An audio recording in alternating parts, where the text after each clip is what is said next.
বুধবার মোটের উপর শান্তিতে অনুষ্ঠিত হল রাজ্যের ৬ বিধানসভা কেন্দ্রের উপনির্বাচন পর্ব।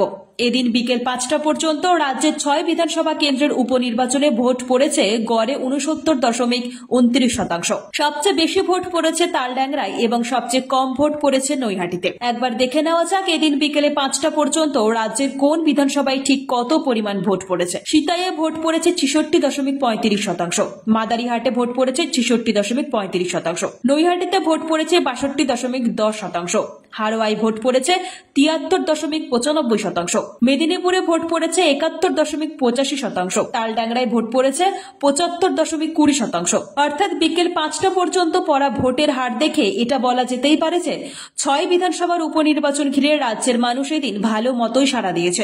এবার অপেক্ষার ফলাফলের অপেক্ষা আগামী ২৩শে নভেম্বরের। ব্যুরো রিপোর্ট, আজ বাংলা নিউজ।